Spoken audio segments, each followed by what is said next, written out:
In today's podcast, the Fi Guys are taking on the top spending and tracking tools for you.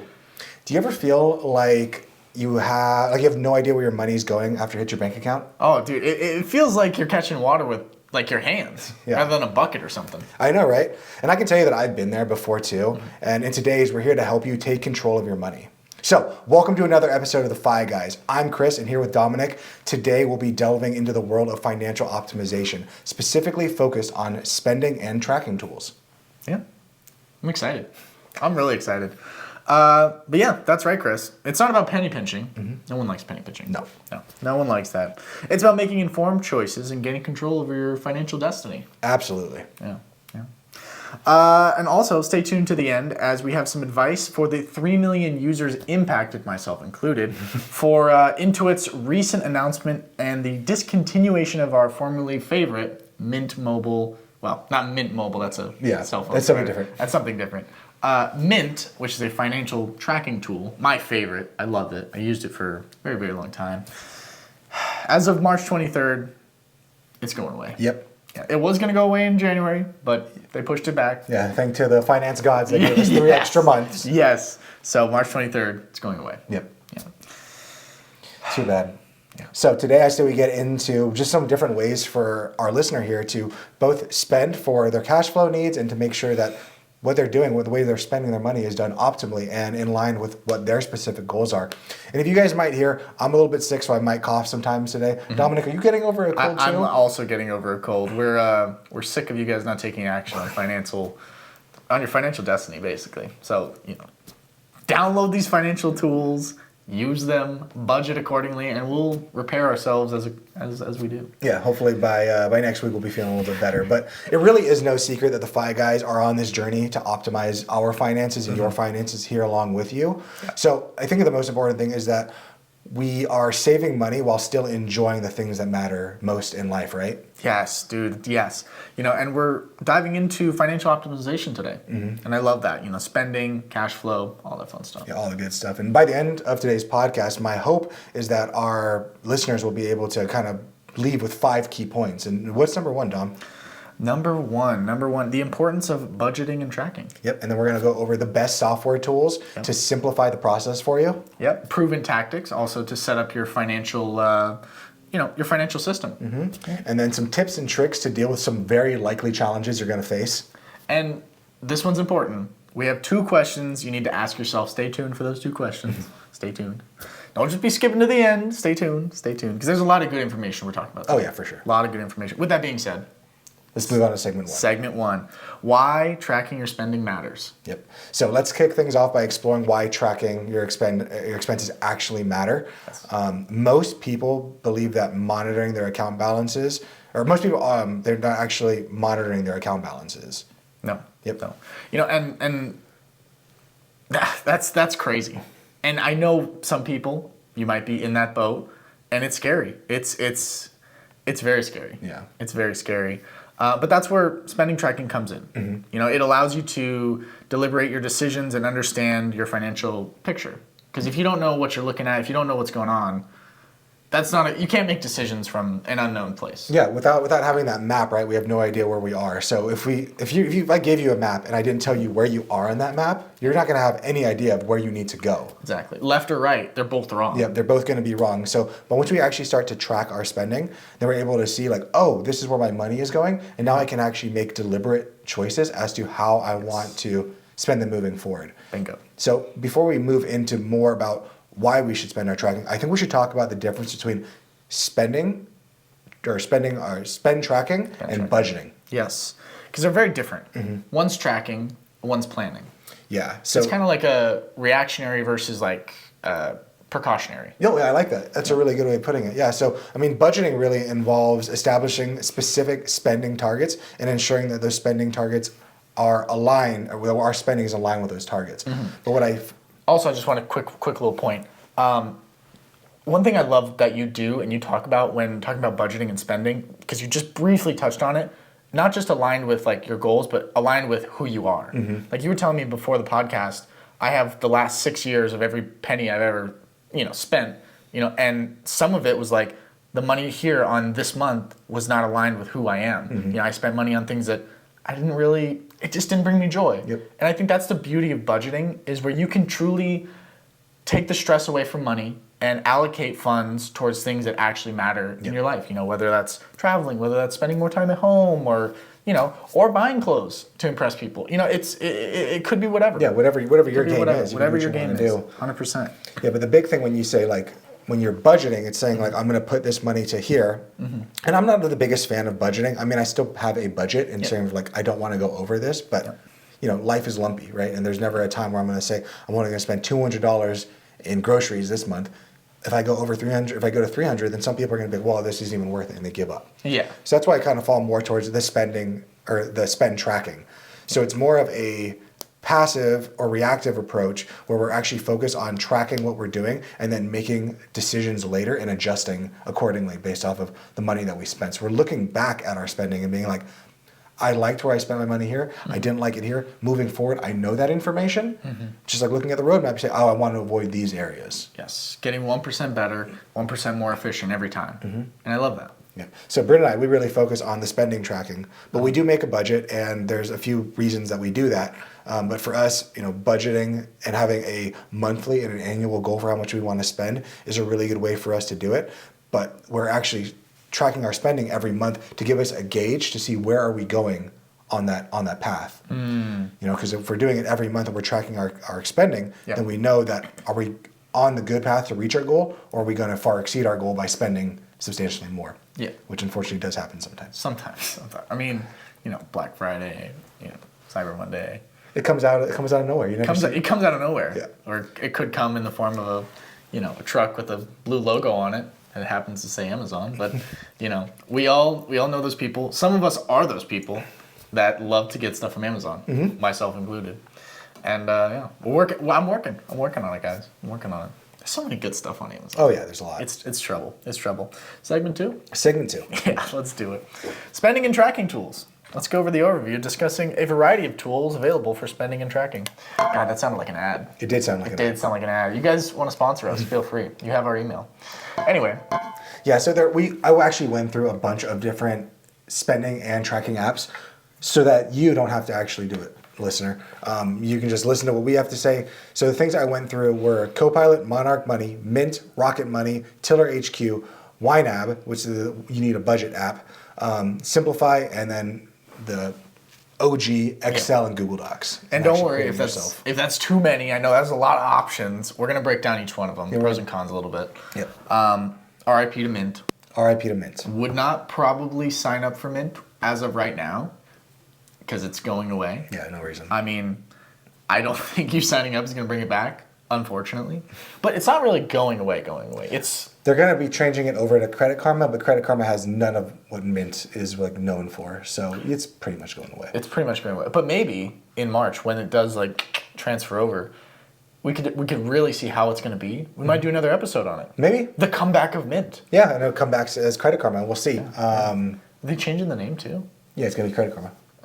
Because Intuit, or Credit Karma purchased Intuit.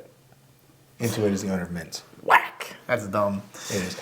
And today we're also going to explore some of the differences between manual methods like Excel and Google Docs versus the automated method, which is the way that I'm going to recommend that majority of our listeners do it. Because most people are not crazy like me in that they actually like looking at their money every day and doing this stuff. Most people just want to have it automated, and then they get to look at it every week, every month, and be like, okay, my spending is in accordance with the way I want things to go, or they're not. Yeah. I know for me personally, it's nice just seeing like how much I spent on gas, how much I spent on snacks, how much I spent on, you know, the power bill, utilities, stuff like that.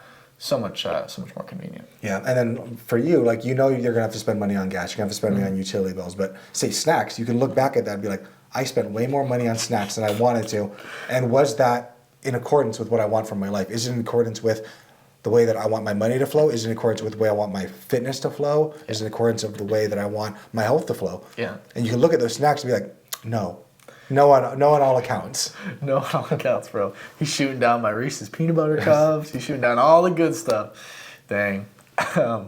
Yeah. That's a harsh conversation to get into. Yep. You know, sorry about that. Taking away my snacks like that. I'm a monster. You're a monster, Chris.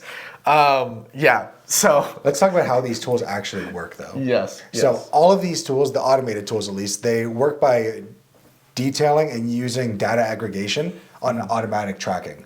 So what you're basically doing is you're allowing these apps to have access to your bank accounts, your credit card statements, whatever it is, so that they can take that information from there and pull into the apps. So that way you can actually have multiple credit cards, because not most people have, like, they don't have just one bank account, they don't have one credit card. They have a bunch of different credit cards. And that's where this gets really complicated to track all this stuff.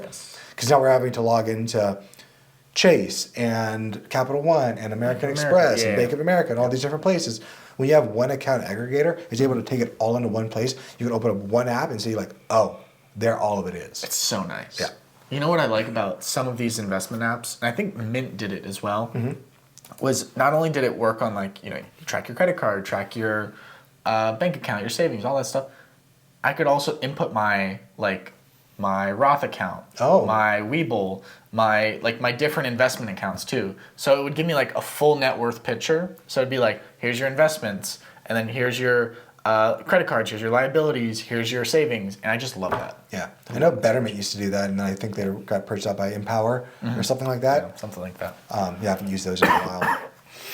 But yeah, let's. You want to start talking about the first one? Yeah, before we do that though, I think it's really important that we talk about the security when connecting to your when you're connecting your financial accounts. 100%. So the reason that we're going to talk about the ones we talked about is I actually went through and made sure that they were secure, which you never want to do. If you download an app and it says, provide to us, the app, your username and your password, delete the app immediately. It's not a good app. There's no reason to have that. It should take you right to, like, say I bank with Bank of America. If I'm signing in with one of these, Monarch Money or Mint, whatever, when I go to sign in, do my bank details, it'll take me to Bank of America. Yep. I sign in with Bank of America. I let them know, hey, I'm allowing Mint to track my spending. That's it. Yep. And then it brings you back to Mint. Yep. Yeah. No, don't do any user password stuff. No. Gotcha. I hope that's clear. You want to be logging in at your specific institution. And then that means that, like, Mint, Monarch Money, whatever one, they do not have your specific information, your username and password. They have your approval to basically aggregate that data. Yes. Very true. Yep. Yeah. So now I say we move into our tool experimentation that I did for our listeners. So I love it. They don't have to go through it all. It's nice when someone else feels pain for me. Yep. And you helped out with this stuff too. So the first one that I want to talk about is Monarch Money. So Monarch Money, and here's kind of one of the big issues, right? Is we have to spend money now in order to track our money so that we don't spend as much money. It seems like an inherent paradox, right? Yeah. I mean, it's the same thing with the bank. Like, I get fees for them holding my money, and it's like... Wait, you are with a bank that charges you? I've been with a bank before that charges me just for holding my money. I hope you are not with them anymore because it's free now. No, I'd like to switch to a credit union, to be honest. Yep. But in due time. But yeah, Monarch Money. Yeah, Monarch Money, it's $99 a year, and it's a really good option for and they work. It's probably the second best option that I found. Okay. But it really only works with Android and web. So if you are Mac iOS, it's not going to be for you, I don't think. It's not ideal. No, but it's a really good option if you are an Android user. I know a lot of people that are. Yeah, I'm an Android user. You're an Android user. I'm a Mac guy. Mac with the cheese. But yeah, and then also Mint. Yeah, Mint, unfortunately, that one's shutting down and going to Credit Karma, and that's the reason that we're doing this whole podcast, right, is to help those people that are getting, basically lost over. But if you are a Mint person, you like that free, the best recommendation I would have for you is Rocket Money. Yeah. Rocket Money, it's pretty impressive product for it being free, but it does lack some customization tools that I was looking for that I would need for me to want to switch over from what I currently do. Okay. And then we got Tiller HQ. Yep, Tiller HQ. That one is $80 a year, $79, and it's really designed for, like, the spreadsheet lover. If you are an Excel wizard or a Google Sheets wizard, this product is for you. But since most people are not Excel wizards, they don't love spreadsheets, it really does have a steep learning curve. I am pretty good at Excel. I am pretty good at Google Docs, and I still found it to be a lot. But it really is, like, if you want that, like, end all be all, this really one could be for you because it has so many customization tools since it is a spreadsheet, but you need to know how to code that on your own as well. Yeah. So it's a little bit more intense, that one. Yep. Okay. But if you really like to get, like, super if you're like a type A personality, like, Yes. one of the, like very like almost OCD, like everything has its spot, and we want to make sure every single thing is tracked. I would say that's for you. If you're like that engineering type of mind, Yeah, I get that. I need to know get that. every single thing. I think, I think for me, I would want something like that, but the idea of setting it up is tough. Oh yeah, Yeah, because it's like, I would love to just be like, at the end of my days, when I'm like 150, hopefully, with advancements in medicine, just be like, I spent, X amount of dollars on money, on snacks, on money. I bought a lot of money in my days. I love I'm such a data nerd. I love data. And that's one of the things that I'm trying to get better at is just tracking more data. yeah. Yeah.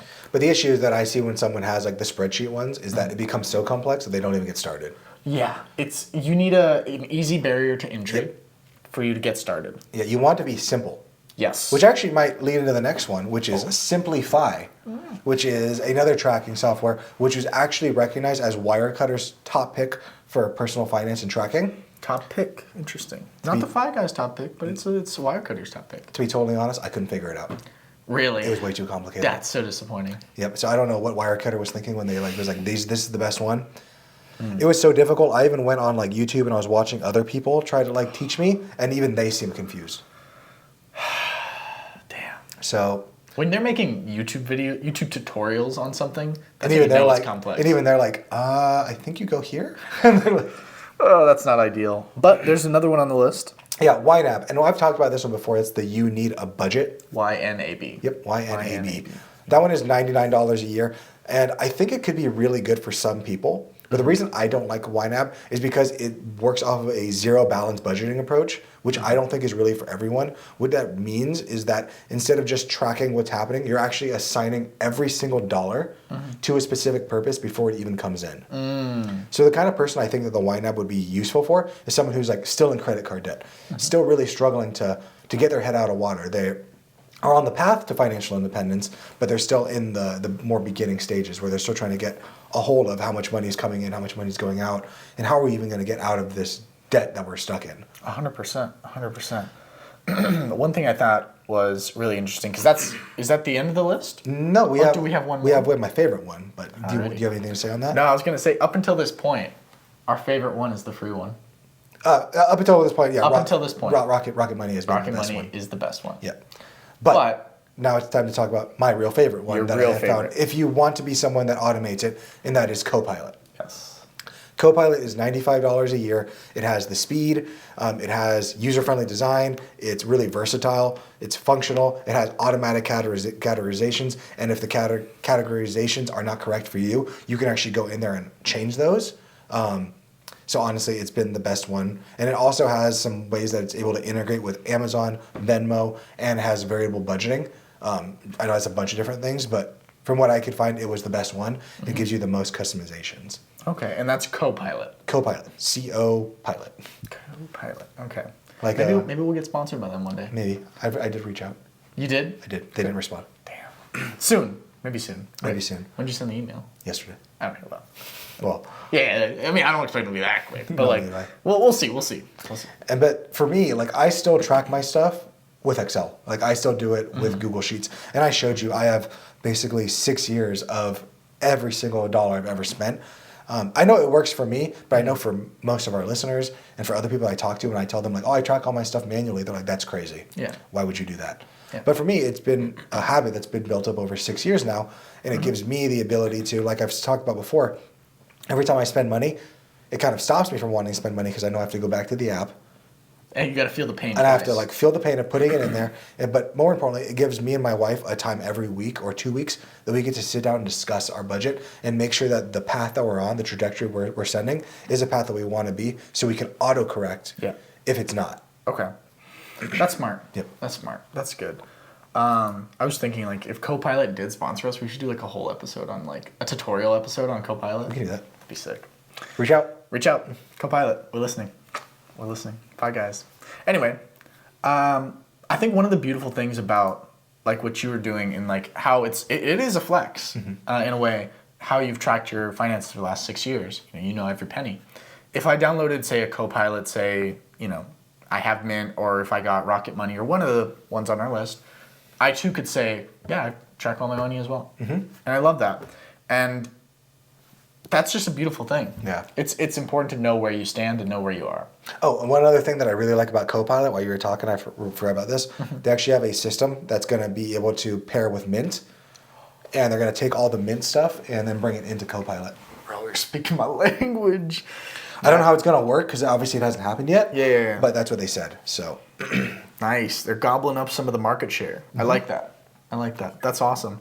And then there's also one more that it's not really for the public per se. Elements, is it? Yeah, Elements. That's one that I use for my clients as a financial advisor. It's really not a tracker per se in terms of like how much money you're spending, but it is for those that I use it for my clients because it's for those on the path towards financial independence, and it's really looking at like 4 key questions. Number 1 is, are you taking the right amount of risk with your investments? Number 2 is, are you using your income wisely? Yes. Number 3, do you have the right mix of assets in terms of real estate, qualified funds, non-qualified funds? And then 4th, and the most important question is, how much money do you need to have in order to call yourself financially independent, and what can you make work optional?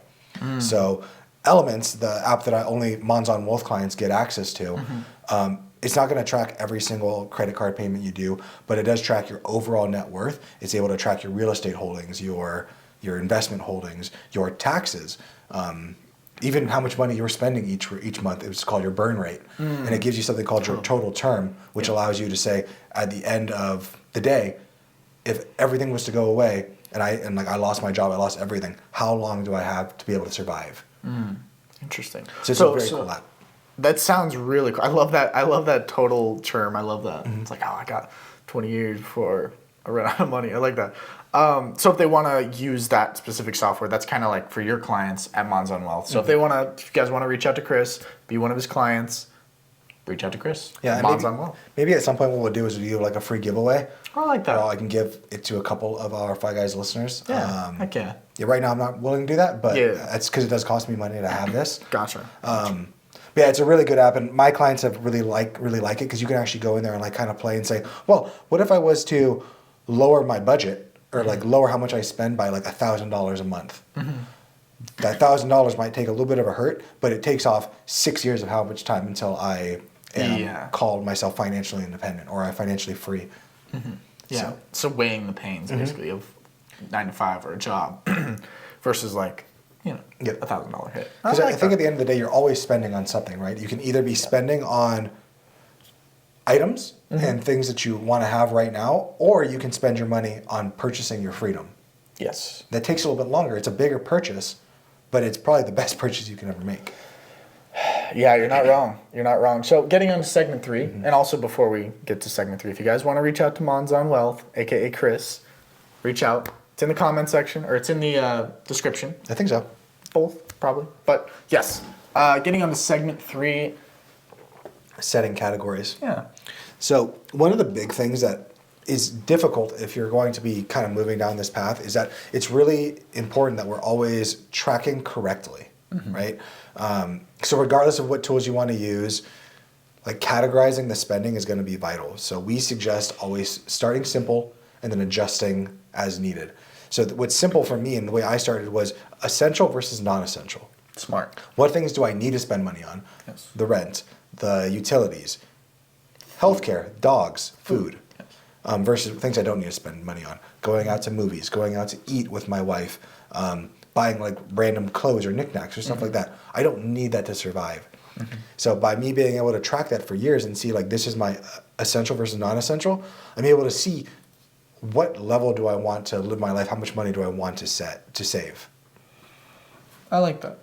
I think that's important because you can't have non-essential things in essential categories. Yeah. It's like, Chris, these Legos are very essential. They make me happy. Good for you. It's like, are they essential? Yeah. But it might be even better for some people when they're getting started to start setting specific budgets for each category.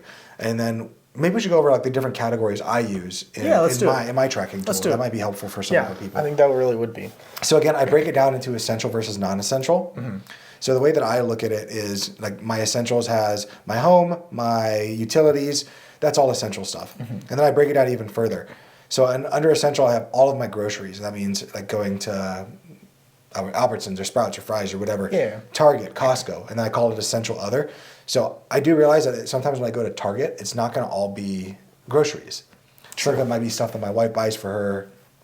I don't know, like a bucket, a blanket or something. A blanket or something like that. But again, like don't let perfect be the enemy of good here. True. And just like I just say like there's going to be some places where I'm going to mess up, but that's okay. Yeah. At the end of the day, it's really about tracking. Other things I put in essential are my pets, my cell phone, my insurance, and my fuel, and then my wife's student loans. Yeah. And I'm looking at it, I'm like, damn, $5 student loans. I'm like, nice. for right now. For right now. That's cool. In discretionary, we put entertainment, eating out together, discretionary items, which are just like random knickknacks for the house. Mm-hmm. And then for myself and for my wife, our personal items, our self-care, and then our eating out on our own. Mm-hmm. Okay. So that's the way that I do it, but everyone's going to find what's going to be best for them is going to be best for them. Some people might say that their animals are not in the essential category and like spending on them. Mm-hmm. I think you're crazy, but that's the way that you want to look at it. I definitely would hope that you would put like kids in essential, but maybe not like toys. Yeah. Like their toys would not be Daycare essential. versus toys. Yep. Yeah. Yeah. Daycare being the essential part. Yeah. For any confusion in the chat. Yeah, but it's really essential that we remember that making this too complicated is what's going to make this whole process unsustainable. So we start out simple, and we're going to start to figure out how we want to track these things, because every single app that you're going to find, minus if you want to go and create it yourself like I have, it's going to have drawbacks. So there will be a little bit of time you having to go in there maybe once a week, once every 2 weeks, and manually look at it and say, are the categories that it is auto-correcting to and saying like, maybe you went out to a dinner with your friends and you wanted to put that as eating out for me individually and not with my spouse, you'll have to go in there and manually change that. If that's something you want to even track. Yeah.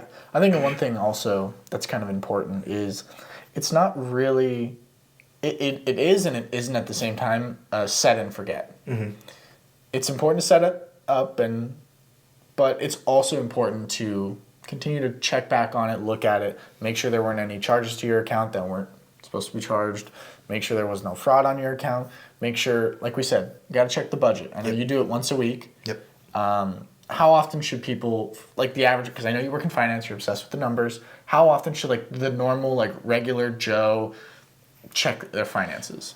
I would say it's going to depend on where you are. Like if you're still stuck in like, if you're like in credit card debt, you should probably be looking at it once a week and like make sure you're on. But if you kind of figured it out, you're more to like a high school level of, if like finances on an elementary to like PhD level, maybe once every 2 weeks, once every month. Okay. But set up those money dates with your spouse, sit there, talk about it, take a look at it. I think it's important to look at more often than not. You should look at it. Yeah, I think it's important to, especially if you have a partner and you share finances and whatnot, it's so important to just talk about money. Yep. Because money is the number one reason people split up. Yep. And it's so sad. It's just have the conversation. You're a team. You got to work together. It'd be like if you're in a football game and the coach and the quarterback, they aren't talking. Yeah, because they're mad at each other. They're mad at each other. It's like one's calling the plays and the other one's not listening to the plays, or they just don't know. You got to be on the same page. And I would say if you're afraid to look at your finances, you need to look at it more. Definitely, you need to definitely look at it more. It's It's scarier not looking at it. And I think that's the hardest part, right? Is like if I'm scared of it, I don't want to look at it. But if I'm scared of it, I need to look at it. And you need to look at it more and more until you are confident with it every time. But like you said there, we don't just set these apps and set and forget it. We need to look at them. We need to make sure that the auto categorization is happening correctly. We need to set up rules at times. But more important than making sure that everything is done correctly, we're looking back at our spending and saying, did my spending align with my values, with what I want in life? And then it all kind of goes back to starting with why and why we're even doing this at the beginning of all this stuff. Yeah, because like if you're trying to better your life, you're trying to become a good person, and maybe your goal is to save money for a house, and you look back on like, oh, like in July I blew $2,000 at the club. Like, is that really aligning with your priorities? Was the $2,000 worth it? Do you remember that bottle of champagne? Do you remember the people you were with? So it's just like you got to make sure you're aligned on your goals. Yep. Financially as well as spiritually. Yep. Yeah. And then there are some other tips that I want to talk about. Number one is handling refunds. So unfortunately, when refunds come in with an automated app, it'll just, whenever you get that refund, it'll just give you a credit. Yeah. So what you could do, or they count it as income. Yeah, they're counted as income. Yeah. So what you could do is you have to go back, find that payment, and then ax it out. Yeah.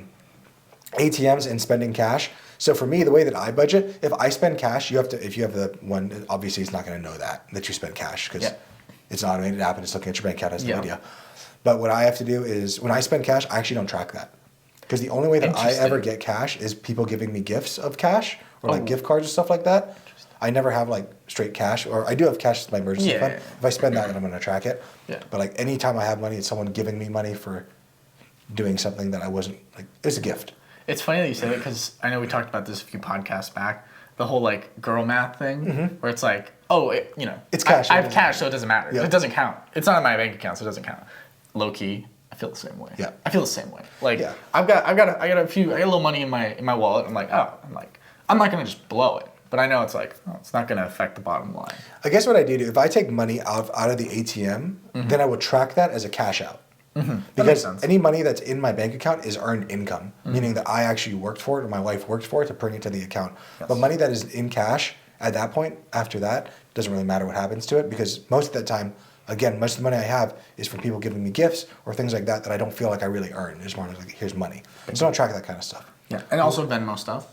Yeah, Venmo stuff is another difficult one. You're going to have to auto categorize that. But I can say that Copilot is getting better at that. Okay, like Venmo, PayPal, Apple Cash, Zelle, all those ones. Yep. Yeah, Google Pay. I don't know if they do that, but I think Google Pay does everything. it does have a thing. Okay. But yeah, that's important. You're going to have to manually do that. And the final one is non-monthly reoccurring payments. So payments that are taken like semi-annually or annually. So a big one for this is going to be like insurance. Some people pay insurance every 6 months. Yeah, that's how I do it. You know, maybe sometimes you have your taxes due. You have like a big tax thing that's going to happen one time. So what you can do is you can actually split up the transaction over 6 months or over a year. Because a lot of people, they just say, oh, that's that one-off expense. I didn't really think about that. Yeah. But life is going to happen. You're always going to have these. Life is full of one-off Yeah, expenses. life is full of those. So you need to start to track for those and account for them. That's why I always say whatever your budget is, if you're going to really like project for FI, you want to add 15% on top of that too, because life is going to happen. Yeah. Yep. I think that's spot on. Yep. I think that's really spot on. Getting into the why of it though. Yep. Let's talk about segment 4. Segment 4, like why spend time tracking money? What are the benefits? This sounds like a lot of work, Chris. You're asking me to download an app. I have to go through and like connect my bank accounts. That sounds scary. Yeah, it definitely sounds a little bit scary. Why? But yeah, I mean, it allows you to understand your spending comprehensively. And, you know, the more you understand your spending and the more better picture you can have to make more informed decisions. Yep. I mean, it really comes down to just gaining insight. Tracking allows you to gain insight. To make quality decisions. Yes, I agree.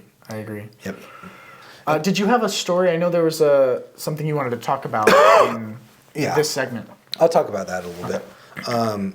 So going back to when I was growing up, one of the funniest things that I find is when I sometimes see our comments, and I don't really look at our comments very often. I know you're a lot better at that than I am. We had one that just like was going after Charlie Munger in the episode. Oh, yeah? And I was just like, I'm not going to respond to that. They're most How of the time. dare they? There most of the time is no reason. Yeah. But one of the funniest things that I like looking at is when people say like, oh, I love when people whose mommy and daddy gave them all of their money tell us how to spend, how to make money. Yeah. So I'll kind of talk a little bit about that now. But growing up, like I had a great family life in that my parents both loved me. I grew up in a household, but we did not have a lot of money. And I've kind of alluded to you, I've told you before that my life could have been set on a very different path by the school that I ended up going to. So I was between two high schools. Just happened to, by like happenstance, the street that I lived on sent me to a completely different school than the street that every other kid that I knew went to. That's crazy. And most of those kids unfortunately became like gangbangers, and they like went off to that bad school and they continued to hang out with each other and they didn't go in a good direction.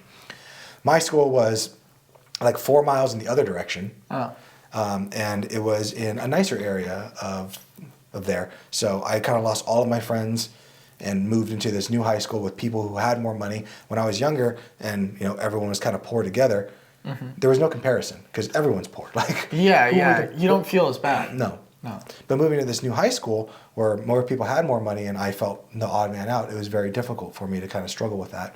So I remember one time we were, it was after football practice, and my dad at the time, he was a first sergeant in the Marine Corps, so sometimes he got stuck late after work, you know, emergencies happen. Of course. So I'm sitting there by myself, and one of my teammates, his dad came and he's like, hey, like, what are you doing? Hop in the car and I'll drive you home. And I remember saying like, no, it's okay, my dad's gonna come and get me. And the big reason was I didn't want, because I knew where Where my friend grew up, I didn't want him to like have to drive first off 4 miles because I did not live anywhere near the school. Yeah. I don't want to drive all the way out there all the way. He's going to waste his time. But then also he's going to have to see like where I live. Yeah. So we get in the car and we're driving there, and my friend's dad is a cop, and he's talking about the area that he was in today and the kind of stuff that he saw. And this is before Google Maps, so I had to like tell him like, you're gonna make a left here, you're gonna make a right here. Yeah. And as he's telling me the story of the place that he's talking about, that's the area we're going to. Like that's my house that we're driving to. And like he didn't mean anything negative by it, but I remember just being so embarrassed when he dropped me off. And to be fair, my parents' like house is very, very nice, but it's not in a great area. Yeah. Or it wasn't in a great area. It's now gentrifying and becoming a better area. Mm-hmm. But like back then it was like, ooh. Spooky. Yeah, spooky. This is where you live. And I remember thinking to myself, and this was kind of like the poor mindset that I had of like, I never want to feel, or I want to always be able to show that I have wealth. Mm-hmm. So when I started making money, instead of trying to like buy freedom to be financially independent, to like do all these things, all my money was going towards showing people that I had money. And the paradox in that is that when you're spending money to show people that you have money, you actually have no money because all of your money is going towards having the trappings of wealth. Yeah. So it took a very long time for me to kind of break out of that poor mindset of rather than showing that I have wealth, I'd rather actually have wealth and actually purchasing back my time. Yeah. And the first thing, kind of tying all this back into it, the first time I was able to kind of see that was when I started tracking my spending and being able to look back and be like, I bought all this stuff. Why? Yeah. And it finally made me ask the question, why am I spending this money? Which finally allowed me to kind of like pull myself out of the matrix, as it were, and see like, this is the reason that I'm doing it, and do I want to continue to do so? And if you make the decision that like, yeah, I want to continue to spend money to impress people, that's totally fine. That's your decision. Personal finance is personal. But I got to make the decision for myself, and it all started from tracking my spending. Not specifically budgeting and saying this much money, but by tracking and being able to look back and reflect, I really set me on the path that I am now to like becoming an advisor, to basically being like Coastfi and doing all these things. It's really because of that. I love that. I love that. I love the power of budgeting and the power of tracking, really. It changed your whole world. It did. It really changed. It made you look back on who you were as a person, and it wasn't about money. Nope. It really wasn't about money at the end of the day. It was about who you wanted to be and who you were and how you evolved over time and saw the patterns, recognized it, and realized that I'm better than this. I don't want to be like that, and make the change. Yep. I love that. That's beautiful. And it took a long time. So that's really important to recognize that it does take time, and that's okay. Yeah. I think, because stuff that changes overnight doesn't last. It can go overnight. Yep. Quick money leaves fast. Yep. And the nice thing is, on the path to financial independence, once you start to track your spending, there are different like levels of financial independence. There's FatFi, there's LeanFi, there's CoastFi, and we can kind of go over those later. But once you know, like, this is my drop dead number, like this is the money I need to have just to survive. Then you can maybe, instead of setting the big goal of like, I want to need to have $6 million to be able to like live this audacious life of going out every weekend and like doing all these things, you can say, at $1 million, I can live this very, very lean life. I like that. And then you know that, and then you can set the smaller goal. And then once you reach the smaller goal, if you want to say like, now I want to strive for a bigger goal, that's totally fine. Yeah. But if you have no idea where you're going, it's very hard to see the light at the end of the tunnel. But if you just track for like a month, and you just take that month and times it by 12, it's not going to be perfect, but it's something. Yeah. And it gives you a direction. So I think that's awesome. This really moves into the two crucial questions I want people to ask as they're tracking their money is, after you've tracked for a month, you get to look back and say, where do I want to spend more? And most people don't think about that with tracking. Yeah. Like, where do I want to spend more? And then in order to spend more, where do I want to cut back? Those are the two questions you should ask yourself every month. Where do I want to spend more? Where do I want to focus on these $1 million questions of where I want my life to go? And what things are holding me back from living that life? And until you have your roadmap, till you have that tracking, that budgeting, and you're actually looking at it, you can never really make that decision, because unfortunately, most people at the end of the month have no idea where their money went. No. Money came in, money went out, and I asked you what happened to it, they have no idea. Yeah. I recently had a client or a person that was maybe onboarding as a client, and we were talking about, they're both high earners, like really high earners. And they're trying to buy a house right now. And every month they were saying like, Chris, we have no idea where our money's going. And I was like, okay, well, we make this much. This is our income. This is how much comes in. At the end of it, none of it's left. Yeah. And I was like, okay, well, how about this? Let's start tracking for the next 30 days. So they tracked every day for 30 days. I gave them access to an app, and they went through and they did it. And then I was like, well, how much money are you guys spending eating out? And they said $300 a month. I went, okay. And I have the data right in front of me. And I pulled it up for them. And I went, what does that number say? And it said $3,500. So what these people had done is they looked back to when they were first together, when they were both like on meat and potatoes, kind of like really living lean. And they said, we spent $300 back then. Fast forward 5-6 years. They're now in a completely different place in life, but they're still operating on the old numbers. So imagine like your budget is $6,000 a month or whatever it is, $10,000 a month. Sure. And you're saying, I'm only spending 300 of it on food, but you're spending more than 10 times that. Yeah, I mean, there's literally an extra zero on that, a comma involved. Yep, and we found that in multiple areas for this person. So until they were able to start tracking, and then I kind of asked them, like, is this what you guys want? Because if you guys want to go out and eat every time, that's totally fine. Yeah, like there's nothing wrong with going out and eating and spending $3,000. No. If that's the goal. If like we can work life around that goal, if that's the goal. But if that's not the goal, I mean, their goal is to buy a house. Yep. It's not for... So once we're able to kind of look at that and align their lifestyle on where do you want to spend more? They wanted to spend more in being able to buy that house. So they wanted to save more so they could spend that money there. But they didn't want to spend the money but they had to cut back on the eating. You can have anything you want, but you can't have everything. Yeah. So once that was clear in front of them, they're able actually to see like what time, what effort, what requirements, what advantages, what disadvantages do I have to put in order to make sure that I have the best financial well-being possible to me. To be able to purchase this house, I have to sacrifice this. And they didn't even know that they were making a decision because they weren't making a decision. It was unconscious. Yeah. And until they finally brought a mindfulness to it and see like, oh, this is where my money is going. Yeah. They're finally able to figure it out. And now they haven't purchased the house yet, but they're definitely on their way. They'll be there soon. That's beautiful. That's beautiful. Yeah. You couldn't have done it without budgeting. Nope.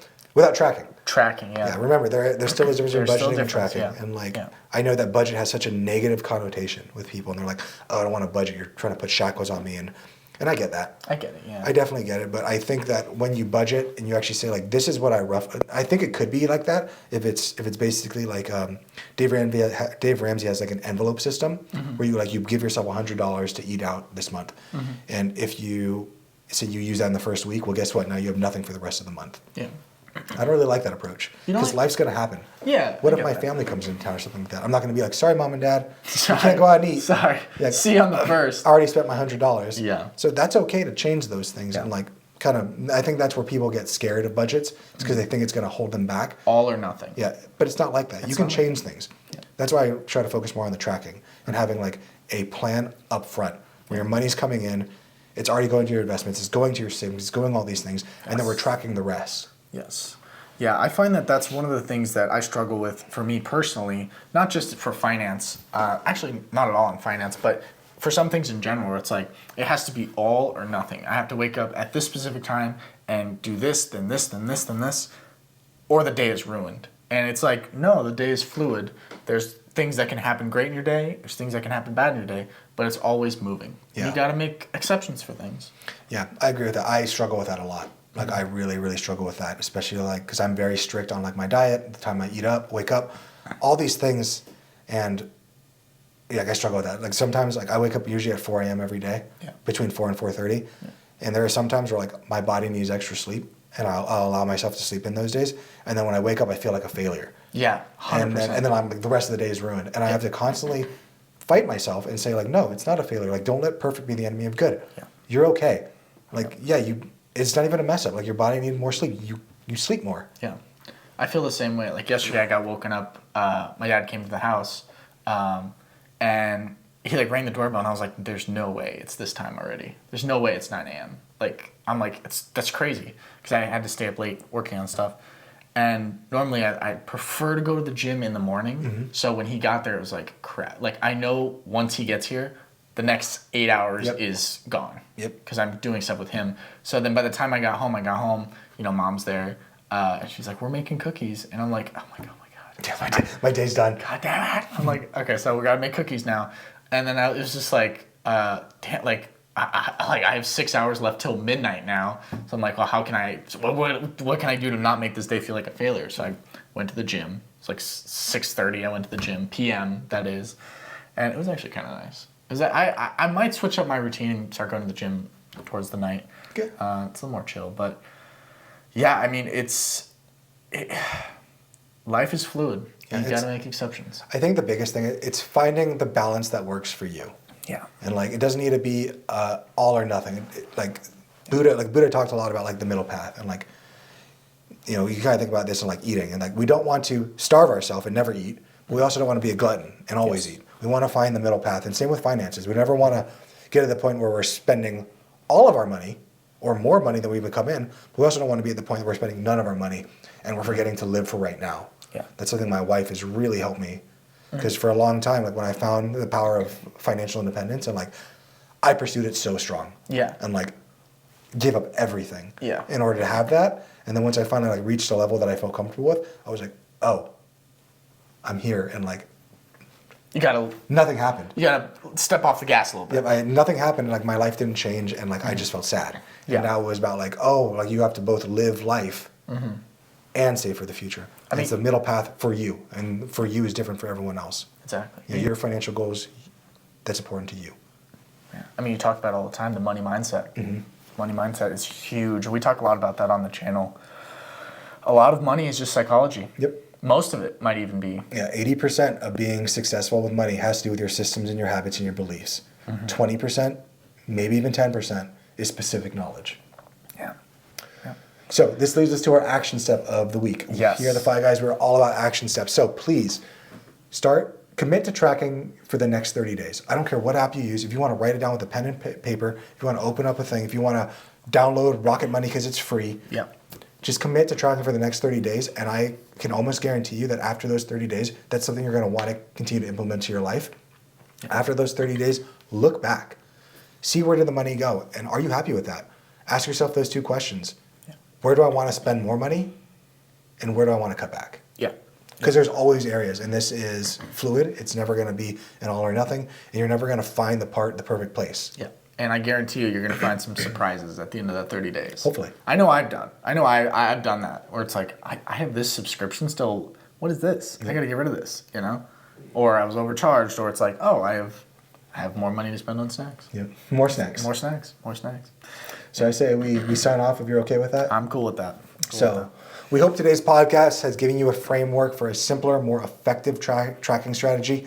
A little investment in time goes a long way and enables you to become a better saver and spender. So remember that this is all ultimately going to help supercharge your path to FI. Just focusing on this, putting a little bit of work in right now, that's going to set you up for the rest of your life. Definitely. And make sure to like, subscribe. Make sure to tune in next week for our Fi Friday feedback, Triple F. The fee for the show. And remember the fee for the show. If you found some value today, please go ahead and tune into the Fi Guys. Hope you found value, because we put a lot of time and effort into looking at all these apps so that you wouldn't have to. And tell a friend. Tell a friend. It's much more fun when you can work on finance with a friend. Oh, you know, that's actually a really good point, in that if you guys are actually tracking together, or tracking your own individual budgets, you guys can actually kind of play a game with each other and say like, oh, you spent this much, you spent this much. One thing I didn't talk about when I went out and I met the friends that I ended up becoming best friends with in high school, when I went to that school with people who had more money, is I found people who were whose parents maybe had money, but they didn't want to spend money. And having those frugal friends, being surrounded with them, it helped me to also kind of see the error in my ways of I need to spend money to show people that I have money, because I saw these people who had money and weren't trying to show that to people. And even there were people who didn't have a lot of money. Like, we're a very good eclectic mix of people. I like that. I think it's important to have a good eclectic mix of people. Yeah. But with that being said, I hope you guys enjoyed the podcast. Make sure to tell a friend, and we'll see you next week. Later. Peace. This video podcast is sponsored by Monzon Wealth. The content in this podcast is for informational purposes only and should not be considered financial advice. We do not endorse specific products or services. Past performance does not guarantee future results. The opinions expressed are those of the hosts and guests, not the podcast sponsor. It is crucial to consult with a qualified financial advisor or professional who can provide advice tailored to your specific needs before making any financial decisions, investments, or taking any other actions. If you are seeking specified help, you can reach out to Chris at monzonwealth.com.